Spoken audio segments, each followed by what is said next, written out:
Hi, this is Deborah Atkinson, the host of the Flipping 50 TV show, and I had a viewer ask me a question about a bike workout and how I do mine, how I lay them out. Now, if you have already got my interval training book, you know right there how I set my intervals up, and the bike is really no different.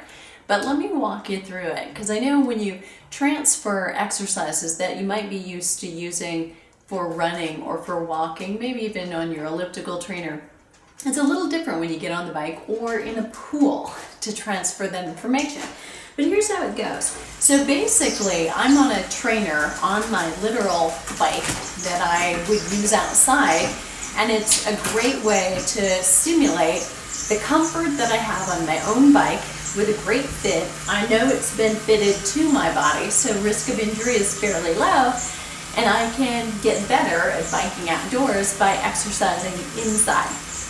So I usually will use a great watch like my Garmin and track that I've got about a 5-minute warm-up, and then I'll go a little bit faster, or I'll go a little bit more resistance for the next 5 minutes.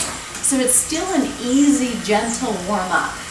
But now I've got a good 5 minutes in, and depending on the length of my workout, remember that we need a warm-up, we need a very functional warm-up, we need a main set, and then we need some kind of a cool down. So we're not going to incorporate too much functional warm-up here. I've already done some leg swings and warming up that way before I've gotten on. Now it's just a matter of going slow and easy, light resistance, a little bit less easy, a little bit more resistance. So I start to feel my core temperature come up, and if I've started with a jacket on, by the time I'm done with 10 minutes, I'm shedding that. I want to be that warm.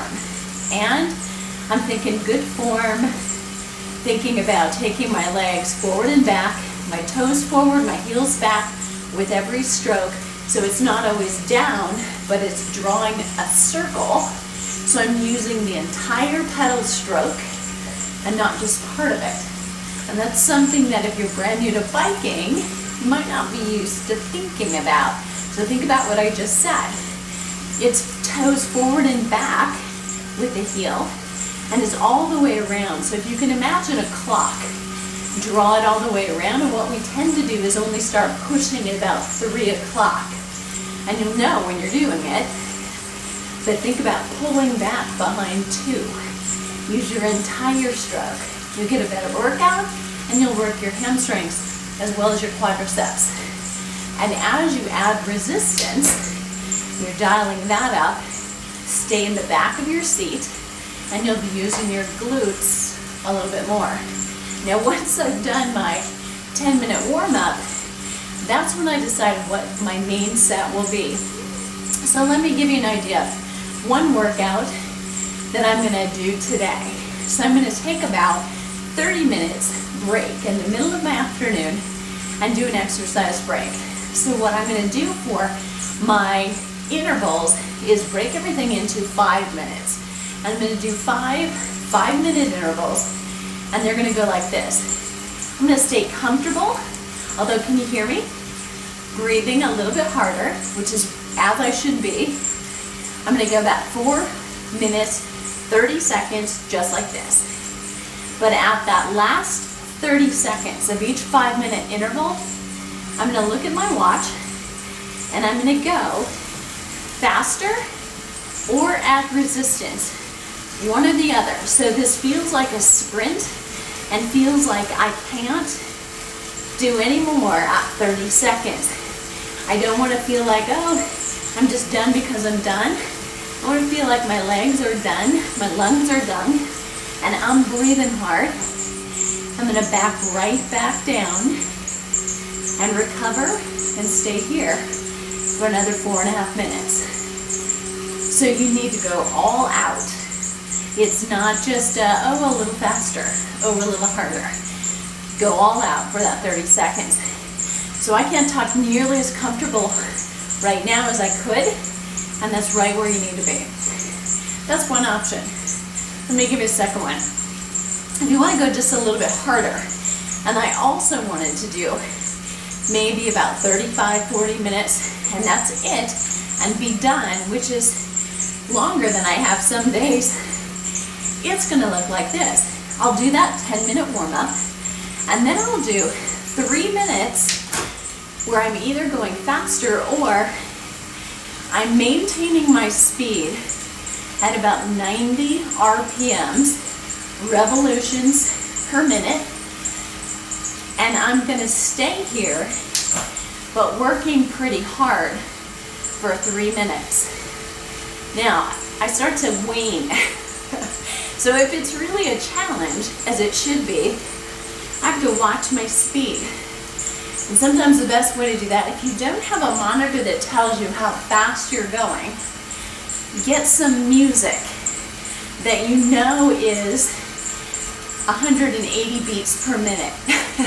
And you have to do a little counting or look it up, and then you'll know if you're going every other beat, you're doing 90 RPMs if you can keep up. And that works really well. It's how spinning classes are run. So you want to stay there and keep yourself honest.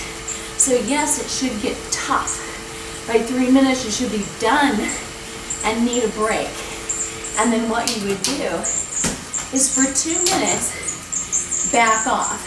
Usually speed stays the same and resistance gets harder or easier. In other words, it's going to feel very much like if you were outside, you were riding uphill for 3 minutes and maybe downhill or cruising, coasting for 2 minutes. That gives you a chance to recover, flush out the legs that probably were getting tired, and then you can begin again.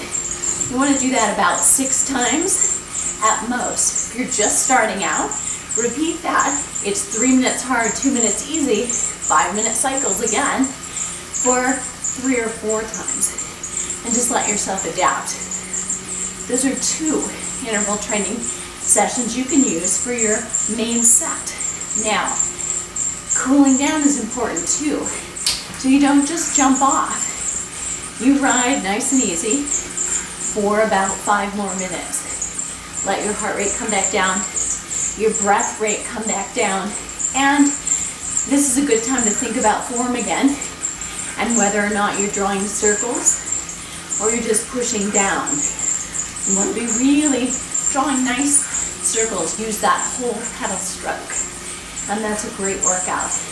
Bikes are great between weight-bearing kinds of exercise or strength training or swimming, but every once in a while, get some walking in or some jogging in, so you're using that weight-bearing exercise that helps a little bit more with bone density and osteoporosis prevention. And that is your flip for today.